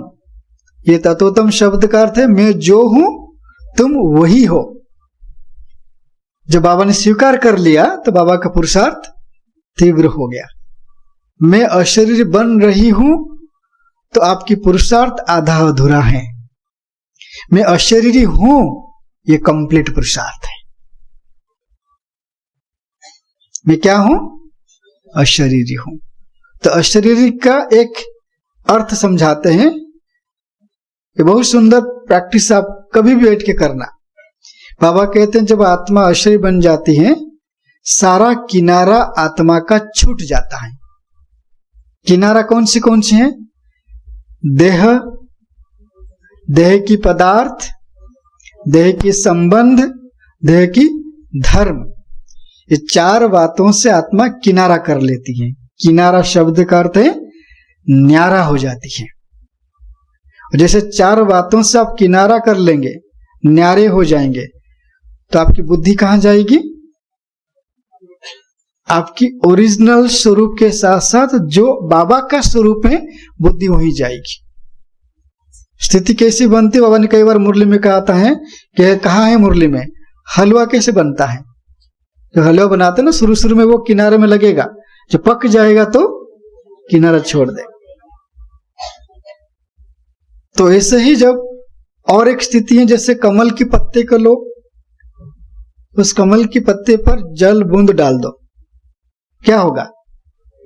एक बूंद मोती की तरह दिखेगा, है ना? पत्ते के ऊपर रहते हुए भी जैसे लगेगा जैसे उसे डिटैच है, अलग दिखेगा। तो जैसे हम आत्मा यहाँ अशरीरी स्मृति में बैठते हैं बार बार, तो चार बातों से किनारा हो जाता है। देह से, देह की धर्म से, देह की संबंध से, देह की पदार्थ से, एक हो गया किनारा। और फिर रस्सी कटती है, धागा। धागा कौन सी है? मोह की धागे और लगाव की धागे। लगाव और मोह आत्मा को सबसे ज्यादा अपने देह के प्रति है, उसके बाद देह की संबंधों के प्रति। सिर्फ एक स्मृति रह करके अपनी बुद्धि की प्रीति बाबा से जोड़ देने से एक अभ्यास होता है, हम देह को भूले, देह के धर्म को भूले, फिर देह की पदार्थ को भूले और देह की संबंध को भूले। इस सब की पुरुषार्थ ना करके अगर हम आत्मा अशरीरी हूं, शिव बाबा के साथ हूं, मेरी बुद्धि की प्रीत शिव बाबा से है, तो ऑटोमेटिक क्या हो गया? ये सारे बंधन, सारी संबंध, सारे धर्म से क्या हो गई? बुद्धि डिटैच हो गई। तो कौन सा सहज पुरुषार्थ हुआ? मैं अशरीरी हूं और मेरी प्रीत, बुद्धि की प्रीत किसके साथ है? एक शिव बाबा से है। तो इसलिए अशरीरी बनने के लिए बाबा ने बहुत चार बात कहा है। एक है प्रीत, और दूसरा है मित, तीसरा है रीत, और चौथा है गीत। प्रीत, मित, रीत और गीत। प्रीत का अर्थ होता है अभी देह से प्रीत को तोड़ो, देह से लगाव को तोड़ो, मोह को तोड़ो, और प्रीत किसे रखो? मुझे एक शिव बाबा से। मित, सारे संबंधों को भूलो, मेरे एक मन का मित कौन है? वो शिव बाबा। रीत, दुनिया की रीति रिवाज को छोड़ो, बाबा ने जो रीत सिखाई है उस रीत प्रमाण चलो। रीत क्या है? दिनचर्या। बाबा दिनचर्या कैसे दिया हमको? सवेरे कैसे उठना है सिखाया, नहीं सिखाया? मुरली क्लास में कैसे बिठाना सिखाया, नहीं सिखाया? सब कुछ सिखाया है ना। तो बाबा ने जो रीत सिखाई है उसी रीति प्रमाण चलने से उसको रीत निभाना कहते हैं। रीत अर्थात मेरा प्रीतम शिव बाबा ने जो मुझे कहा करने के लिए मुझे उसी रीति करना है, अपने मन से नहीं करना है। और दिल में गीत बजता रहे। कौन सी गीत? मैं बाबा का वाह बाबा, वाह ड्रामा, वाह रे में वाह, ये वाह वाह की गीत गाएंगे तो फिर आप क्या बन जाएंगे? अशरीरी। तो अशरीरी बनना सहज है या कठिन है? बनेंगे अभी अशरीरी। पता चला अभी आप भाई लोगों को बोलेंगे, कैमरा दिखाएंगे, अभी आपका रिकॉर्ड होगा कैमरा में, कौन कैसे बैठे हैं, है ना। आपने कहा कि अभी ये 10 मिनट में कमाई करोगे आप ना, नींद करोगे तो किसकी कमाई होगी? हाँ जी, भूलना मत। हाँ जी, कलयुग की कमाई। बुद्धि भटकेगी तो द्वापर की। आधी याद आधी भूल गए तो किस कौन सी? अब आपको सतयुग में आना है नहीं आना है? बाबा के साथ जाना है नहीं जाना है? और बाबा के साथ जाना है, जाने के लिए 2 तरीका होता है। एक साथ चलना, एक पूंछ बन के चलना है। चलना है साथ? तो चलिए 10 मिनट साथ चलते हैं हम। कैसे बैठेंगे सभी? अलर्ट होकर के। हैं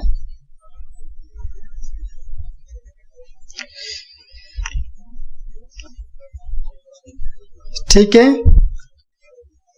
10 मिनट सभी कोई अपने शरीर को, तन में कोई हलचल नहीं होगा, मन में और कोई संकल्प नहीं, एक ही संकल्प, मैं आत्मा अशरीरी हूं, अशरीरी शिव बाबा का ही हूं।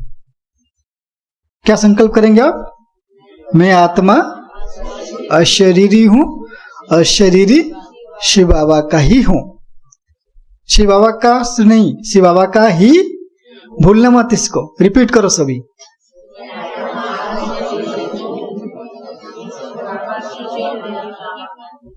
ही शब्द जोड़ना है, ठीक है। और बुद्धि में किसको देखना है? बुद्धि कहां देखेगी? नहीं, बाबा को नहीं। बुद्धि यहां पर किसको देखेगी? आत्मा को। आत्मा देखने के लिए कैसी है? स्टार। अभी आप आत्मा को सितारे की भांति देखो, ठीक है। मैं आत्मा यहां बैठी हूं, यहां पे सितारे की तरह चमक रही हूं। मैं अशरीरी हूं, शिव बाबा की ही हूं। बुद्धि सिर्फ अशरीरी आत्मा को देखे। और बुद्धि बाबा भी कैसे देखने के लिए?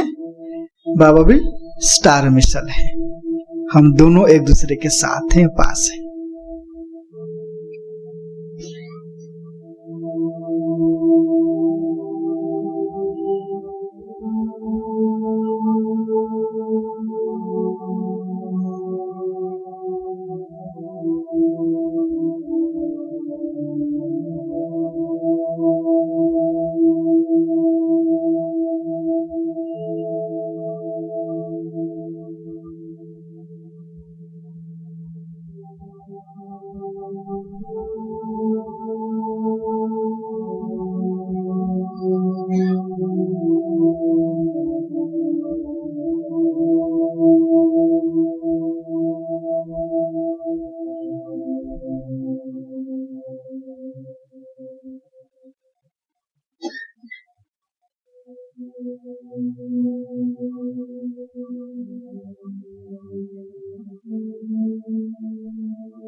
सभी चेक करें।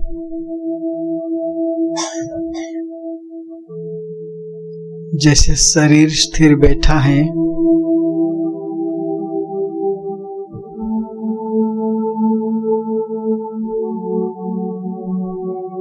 मन में चल रहे संकल्पों को चेक करें।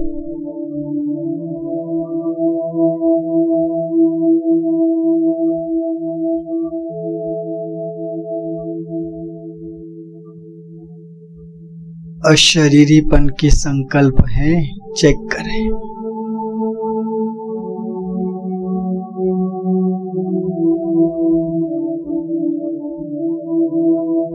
बुद्धि रूपी नेत्र किससे देख रही है?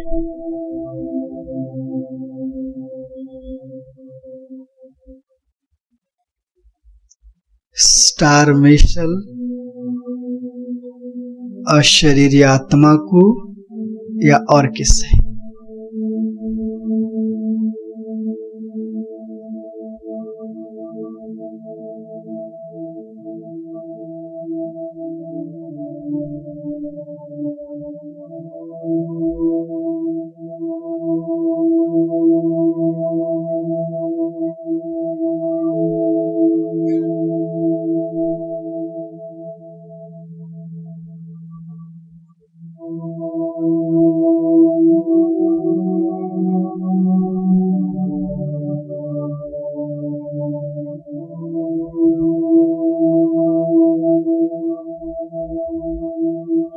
दिल के भावनाओं को चेक करें।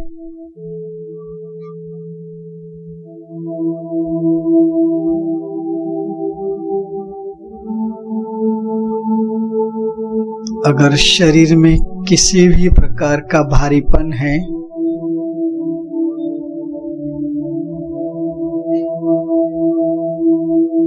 इस भारीपन को मैं एक लाइट हूं, मैं एक माइट हूं, इस संकल्प और स्मृति में परिवर्तन कर दे।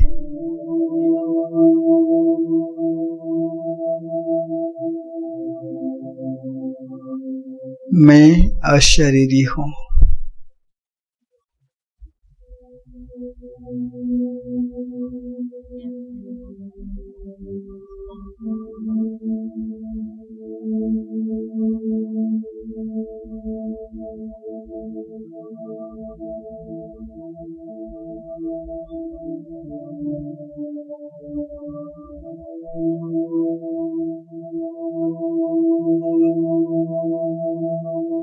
अगले 3 मिनट के लिए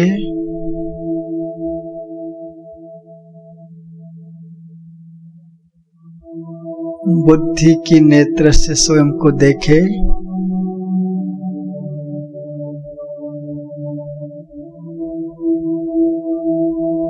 दोनों भ्रुकुटी के मध्य अकाल तख्त पर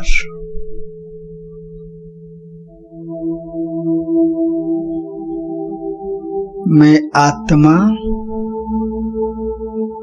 अति सूक्ष्माति सूक्ष्म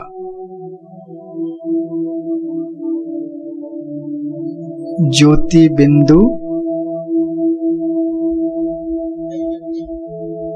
एक स्टार बनकर चमक रही हूं।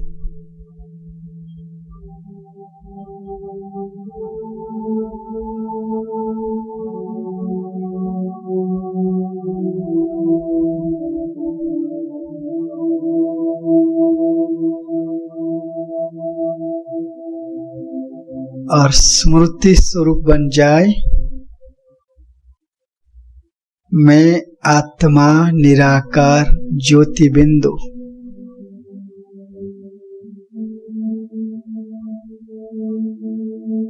इस शरीर के भ्रुकुटी की अकाल तख्त पर विराजमान हूं।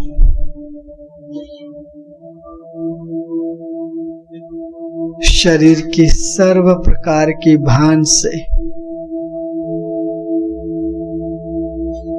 न्यारा हूं।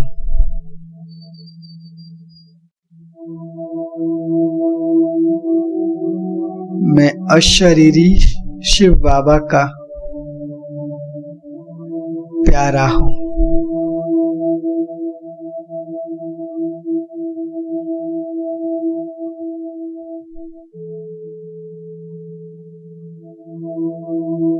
मेरी बुद्धि की प्रीत केवल एक शिव बाबा से है।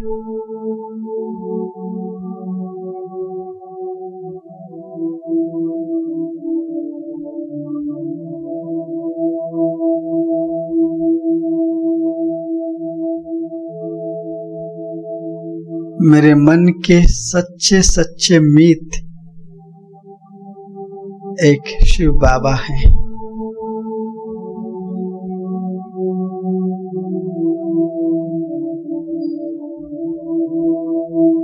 मैं उनके श्रीमत की रीत प्रमाण चलने वाली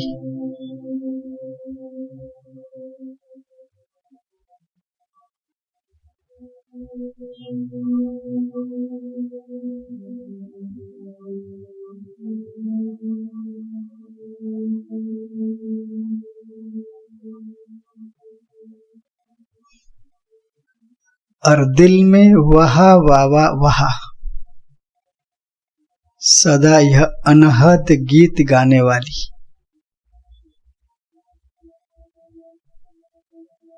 मैं आत्मा अशरीरी हूं।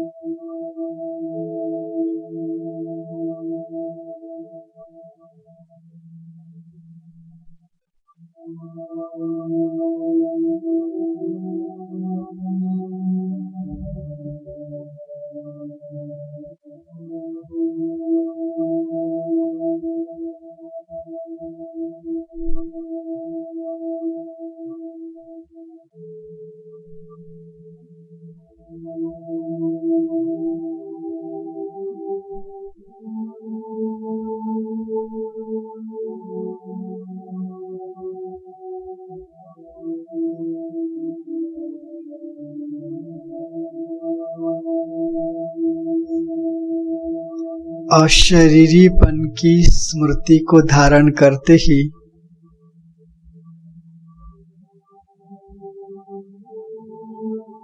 ऑटोमेटिक बुद्धि की तार के कनेक्शन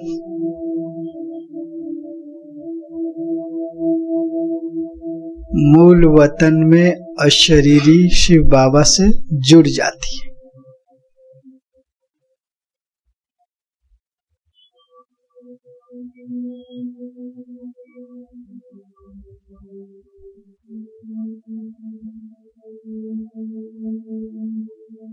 बुद्धि की लगन मूल वतन में अशरीरी शिव बाबा से है। मैं आत्मा अशरीरी बनकर अकाल तख्त पर बैठी हूँ।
अब अशरीरी बनकर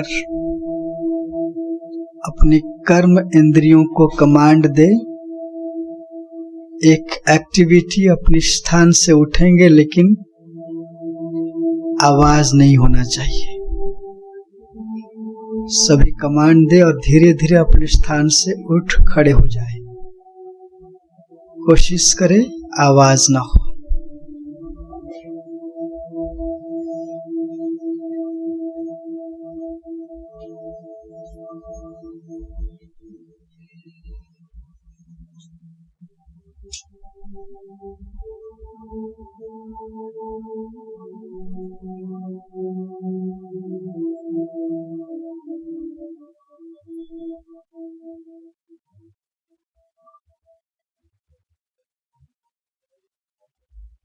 और स्वयं से पूछे,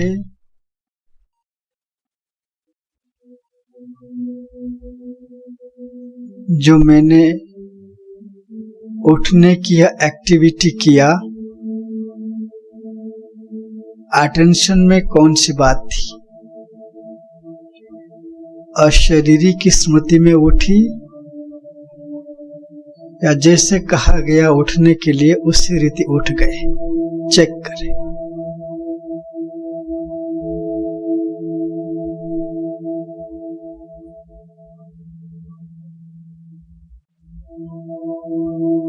बाबा कहते हैं अशरीरी की स्मृति में रहकर अगर कई किलोमीटर तक पैदल चलेंगे तो थकावट नहीं होगी।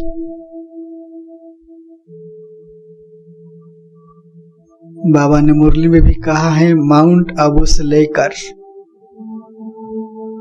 आवरण तक अशरीरी की स्मृति में बैठकर चलने से थकावट की भी महसूसता नहीं होगी।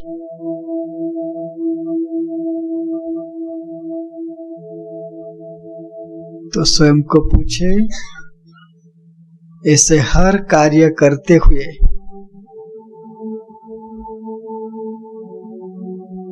जब आत्मा अशरीरी की स्मृति में रहती है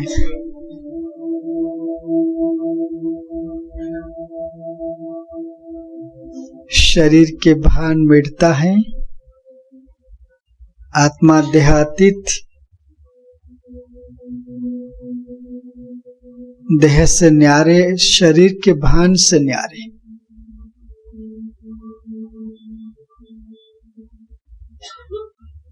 अशरीरी बन जाती है। अब इसी स्मृति में अशरीरी स्मृति को धारण कर जैसे आत्मा भ्रुकुटी आसन पर बैठी है, तो मैं आत्मा कमांड दे रही हूं कर्म इंद्रियों को, कमांड देकर फिर कुर्सी पर बैठ जाए, जो जहां बैठे हैं बैठ जाए, धीरे धीरे बैठे।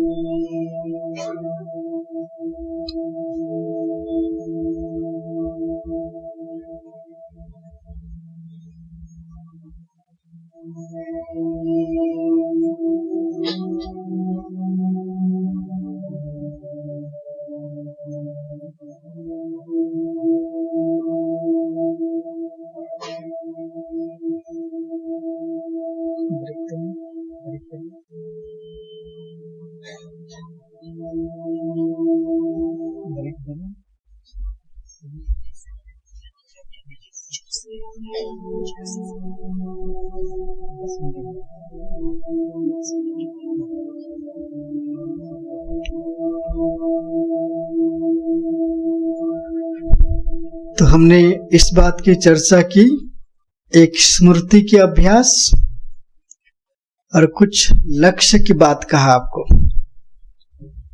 और हमारे पुरुषार्थ की जो अंतिम लक्ष्य है, बाबा कहते हैं बाप समान बनने की। न बाप समान में ब्रह्मा बाबा भी हैं और शिव बाबा है।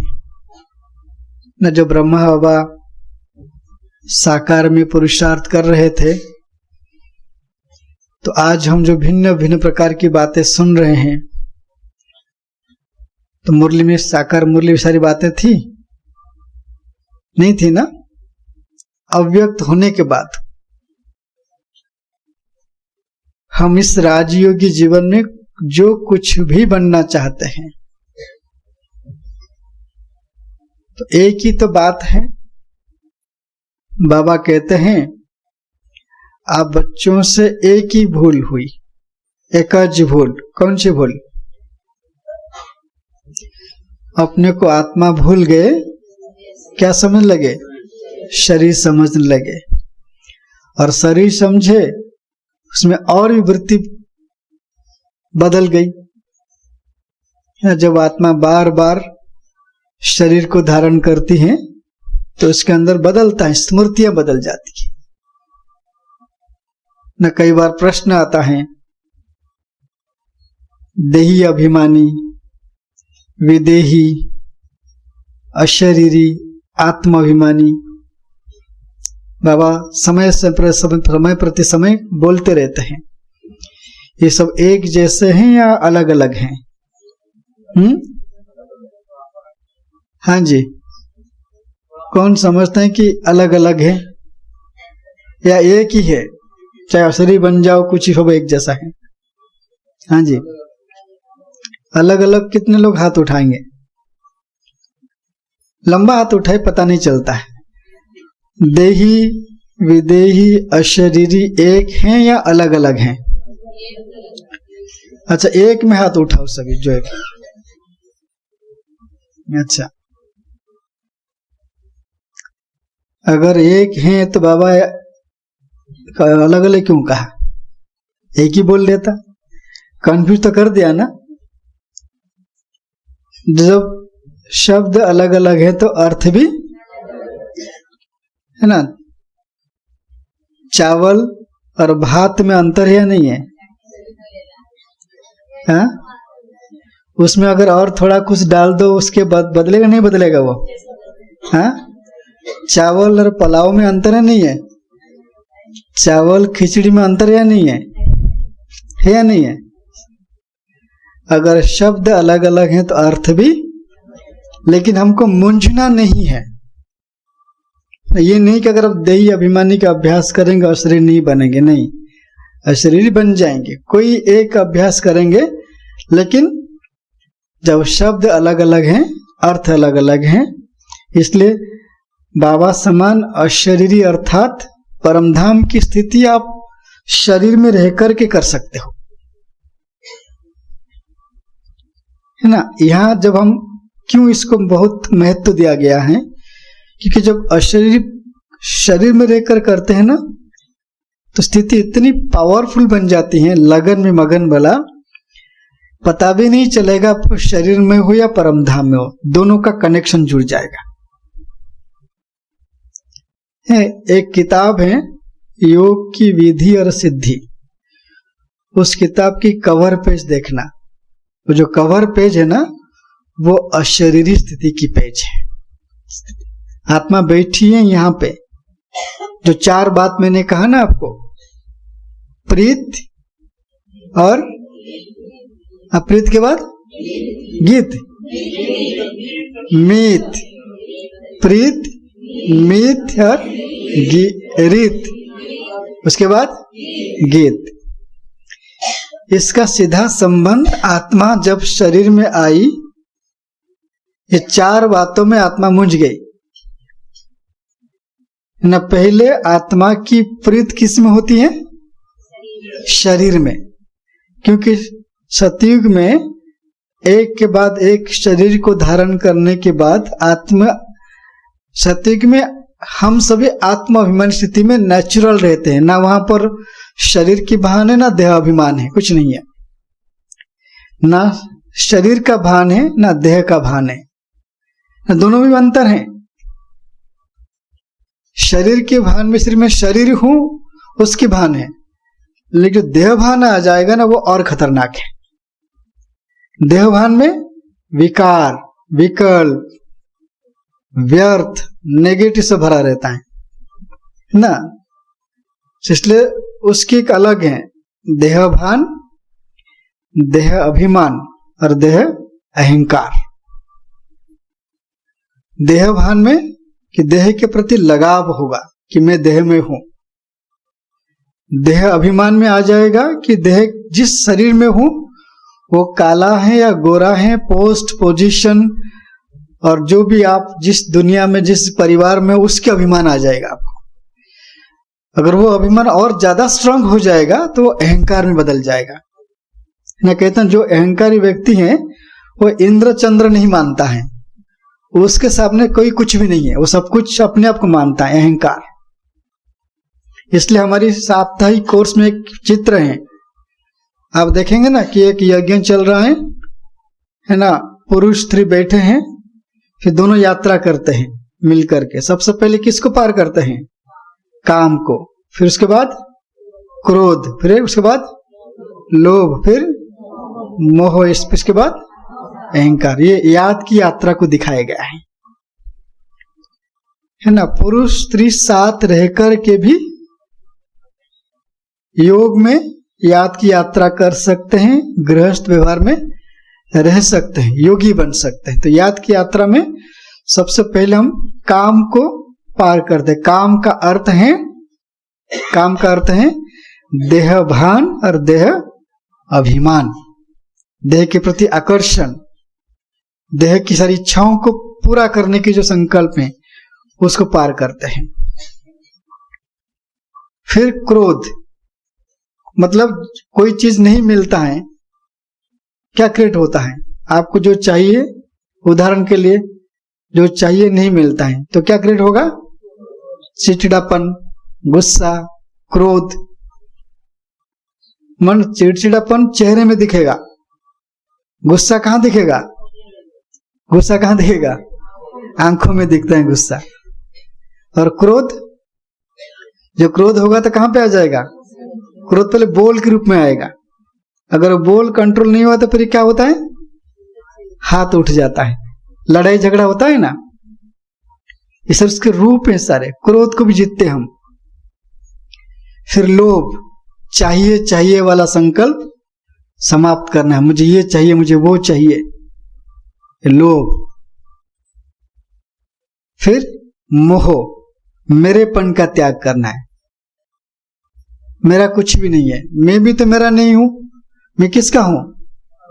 तो मेरापन समाप्त हो जाएगा योग में। और सारी बातें जो होगी उसके बाद फिर योगी के सामने परीक्षा आता है, नाम रूप का, मान शान का। अगर फंस गए तो अहंकार में आकर के पूरा पहाड़ी से नीचे आ जाते हैं। इसलिए वो चित्र दिखाया गया है।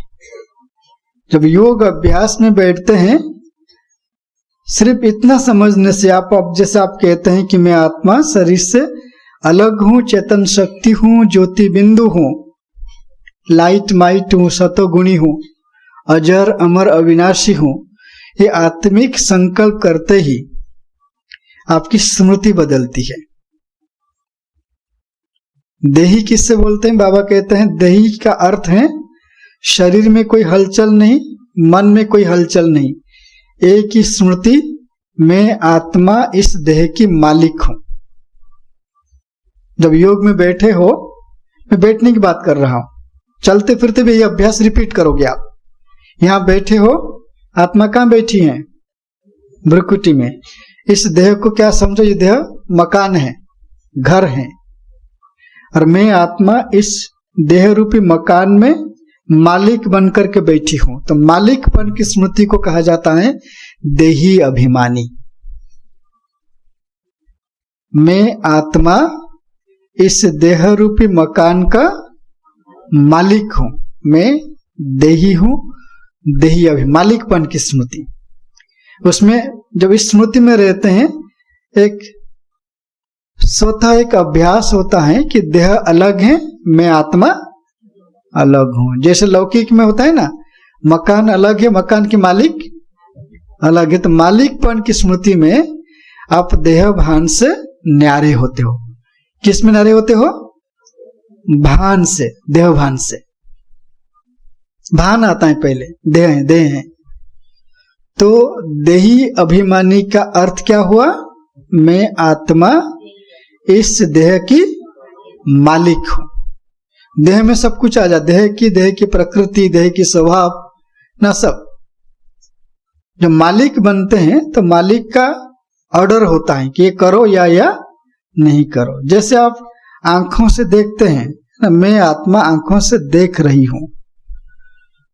तो आप जब संकल्प करते हैं या बोलते हो कि मैं आत्मा आंखों से देख रही हूं, तो आप क्या बन गए? देही अभिमानी। क्योंकि आत्मा देखने का काम कर रही है मालिक बन करके। आत्मा खुद देख रही है। यह है देही। विदेही किससे कहेंगे? विदेही के लिए बाबा कहते हैं करण करावन हार की स्मृति। करण करावन हार, जैसे आप खुद झाड़ू लगाओ अपने घर में, और किसी के द्वारा झाड़ू लगाने के, किसी को झाड़ू लगाने के लिए बोल दो। आप देखो वो झाड़ू लगा, ठीक से लगा रहा है नहीं लगा रहा है। आप एक झाड़ू लगाने वाला और झाड़ू लगाते देखने वाला, दोनों अलग अलग ना, एक एक हैं, अलग अलग। स्मृति की सिर्फ फर्क है कि मैं आत्मा करण करावन हार हूं, कर्म इंद्रियों से कर्म करा रही हूं। एक होता है करना और कहते हैं करवाना। फर्क है? फर्क नहीं है। जो करण करावन हर स्मृति में आते हो, कर्म इंद्रिया कर्म कर रही है, लेकिन मैं आत्मा डिटैच होकर उसको देख रही हूं। तो मैं आत्मा करावन हर बन करके कर्म इंद्रियों से कर्म करवा रही हूं। क्या हो गया? विदेही। विदेही का अर्थ है आत्मा करण करावन हर बन करके कर्म इंद्रियों द्वारा कर्म कराएगी। करेगी नहीं, कराई। कराने की स्मृति, कर्तापन की भान से परे करावन हर की स्मृति। इससे और ऊंची स्थिति है, शिव बाबा मुझ आत्मा के द्वारा कर्म इंद्रियों से कर्म करा रहे हैं। कराने वाला कौन हो गए? शिव बाबा। इसलिए संपूर्ण समर्पण की स्थिति है यह। विधेयी की बहुत सुंदर अवस्था है अभ्यास। जैसे ये देह किसका है? बाबा का है। मैं किसकी हूं? बाबा की हूं। तो जब हम दोनों बाबा के हो गए, बाबा कहते हैं मुझे गिफ्ट दे दो और गिफ्ट बन जाओ। गिफ्ट किसको देंगे आप? क्या देंगे आप? गिफ्ट क्या देंगे? देह को। यह देह किसका है? गिफ्ट के रूप में दे दो। और बाबा क्या करता, चल ठीक है ये गिफ्ट मुझे दे दिया, अभी मैं वापस दे रहा हूं, इसको अमानत समझ के यूज करो। क्या समझ के यूज करो? अमानत समझ के यूज करो, खयानत मत करो। अगर आंखों का दर्द हो रहा है, किसको बोलोगे आप? ये नहीं बोलना कि मेरे आंखों में दर्द क्यों हो रहा है। एक मुरली में बाबा ने कहा ये देह घोड़ा है, अगर घोड़े को चाबुक लगाओगे तो घोड़ा दौड़ेगा या फिदकेगा? दौड़ेगा। कितनी बार दौड़ेगा वो? एक बार मारोगे दौड़ेगा, दूसरी बार मारो। हम कितनी बार चाबुक मार पता है आपको?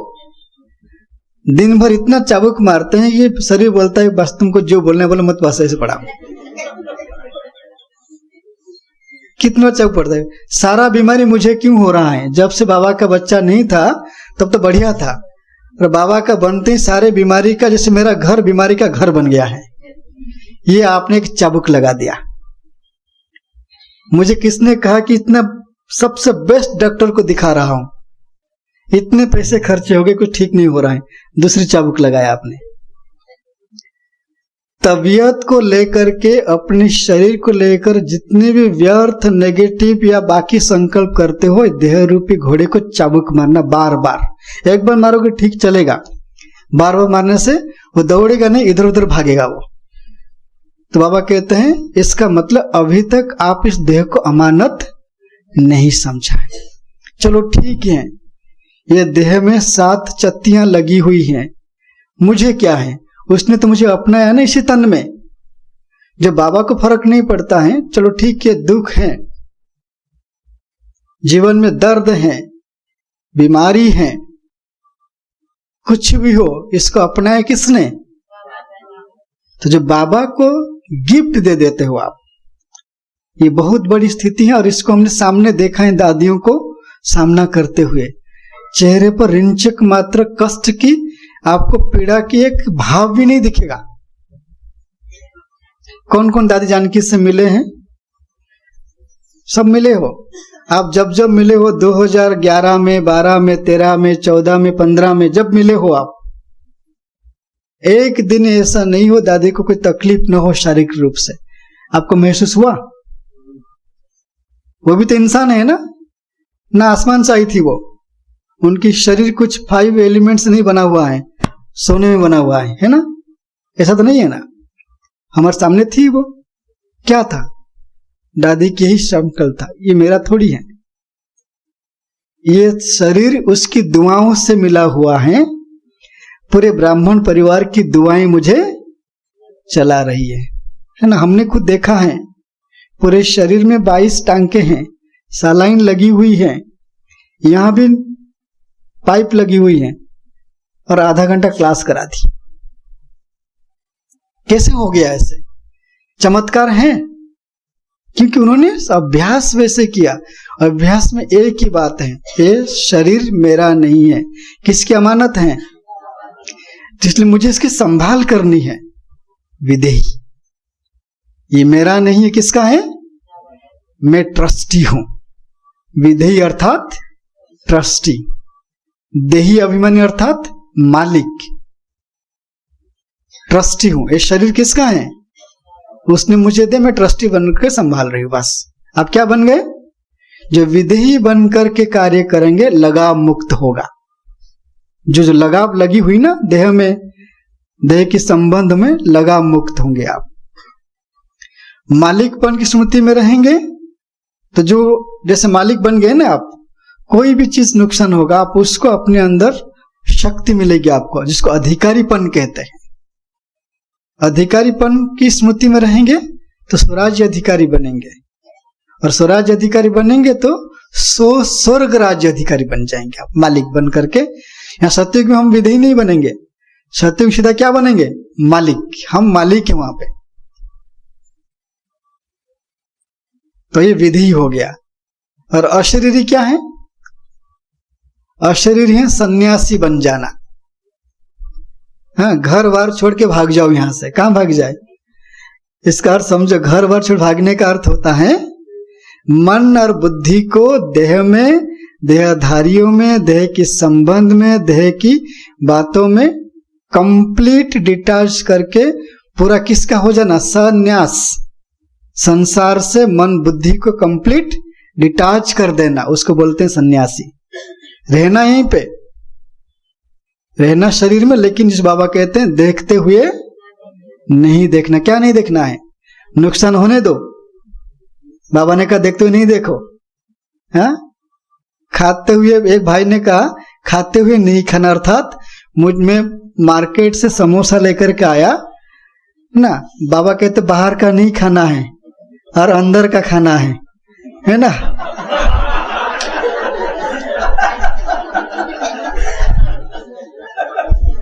ये बात जोक नहीं है, रियल बात है। वो सुनाया कैसे?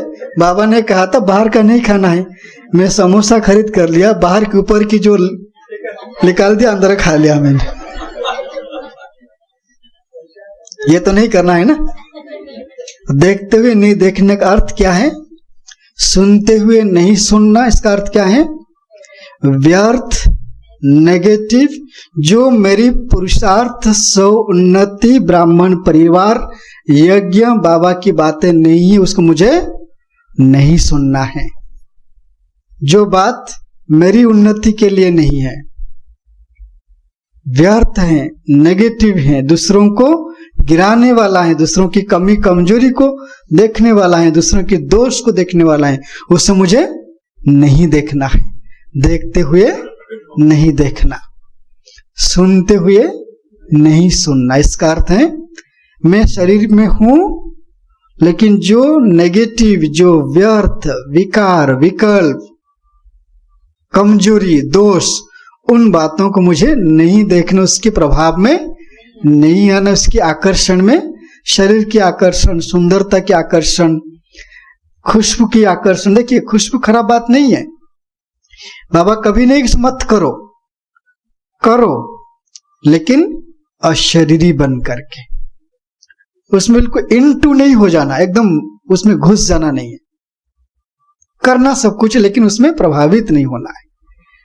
जिसको बाबा मुरली में कहते हैं इस योग की विधि और सिद्धि, अर्थात अशरीरी बनना विधि है और नष्ट मोह बनना सिद्धि है ना। हमारा अंतिम पुरुषार्थ ही है नष्ट मोह स्मृति लब्धा। अशरीर का अर्थ होता है देह में रहना, लेकिन सन्यासी बनकर के रहना, न्यारे और प्यारे बनकर रहना। मन आत्मा रहेगी यहाँ पे, लेकिन किसी से कोई कनेक्शन नहीं है, ना देह से कोई मोह है, ना विकारों के प्रति कोई आकर्षण है, ना सुंदरता की कोई आकर्षण है। जो मिला सो खुश, इच्छा मात्रम अविद्या। तो जब मैं यहाँ पे हूं, लेकिन मैं यहाँ नहीं हूं, मैं कहाँ की हूं? परमधाम की निवासी हूं। यहाँ हूं, लेकिन मैं यहाँ की नहीं हूं, मैं कहाँ की हूं? ये है अशरीरी। और इसको सिंपल शब्द में समझेंगे, मालिकपन की स्मृति देही अभिमानी, ट्रस्टीपन की स्मृति विदेही, और सन्यासीपन की स्मृति अशरीरी। क्लियर हो गया या और भी कोई डाउट है? सबको हाथ उठाओ। फिर भी नहीं, जब तक आप क्लियर नहीं होंगे मैं आगे नहीं बढ़ूंगा। अभी आपको छुट्टी नहीं मिलेगी ब्रेक की। है, जिनको समझ में नहीं आया खड़े हो जाओ। सबको समझ में आ गया? समझ में नहीं आया आपको? अच्छा ठीक है, अब खड़े रहिए। आप अब खड़े हुए समझिए। आप आत्मा कहाँ बैठी हैं? तो शरीर को कहा जाता है घर, मकान। जब आप आत्मा इस भ्रुकुटी में बैठे हो, आप समझते हो कि ये देह मकान है। देह क्या है? मकान है। और देह रूपी मकान की मैं आत्मा मालिक हूं। देह रूपी मकान के मालिक कौन है? तो आप क्या बन गए? देही अभिमानी। देही अभिमानी अर्थात मैं इस देह की मालिक हूं। ठीक है। विदेही अर्थात मैं देह में हूं, लेकिन ये देह मेरा नहीं है। देह बाबा ने मुझे गिफ्ट के रूप में दिया है, अमानत के रूप में दिया है, और मैं ट्रस्टी बनकर के इस देह को संभाल रही हूं। बीमारी है, बाबा की याद में मेडिसिन नहीं लेना है, ये गलत है। बीमारी है तो बाबा की याद में मेडिसिन मुझे लेना है, क्योंकि बाबा ने मुझे देह दिया है संभालने के लिए। इस देह की सेवा मुझे करना ही है, कुछ भी करना पड़े तो बाबा ने दिया, उसको संभालना है। तो संभालने के लिए जो ट्रस्टी बन गए आप, तो आप क्या हो गए? विदेही। विदेही अर्थात ट्रस्टी। देह है लेकिन देह मेरा नहीं है, मेरा कुछ भी नहीं है, मैं तो सन्यासी हूं। तो लेकिन मैं कहां पे हूं? भ्रुकुटी में बैठी हूं, नष्टो मुहा हूं। सब कुछ बाबा करा रहे हैं, बाबा देख लेगा, मुझे कोई चिंता नहीं है, लेकिन करना है, छोड़ना नहीं है कुछ भी। जब सन्यासी बनकर के यहां बैठोगे, नेगेटिव नहीं देखोगे, व्यर्थ नहीं देखोगे, विकारों की बातों की तरफ ध्यान नहीं जाएगी, आकर्षण नहीं होगा, तो क्या बन गए आप? अशरीरी। अशरीरी अर्थात सन्यासी। विदेही अर्थात ट्रस्टी। देही अर्थात मालिक। समझ में आ गया? ठीक है। अब इसी अभ्यास में अभी हम आपसे ब्रेक में जाएंगे, तो ब्रेक से आने के बाद फिर आगे की प्रैक्टिस। ठीक है।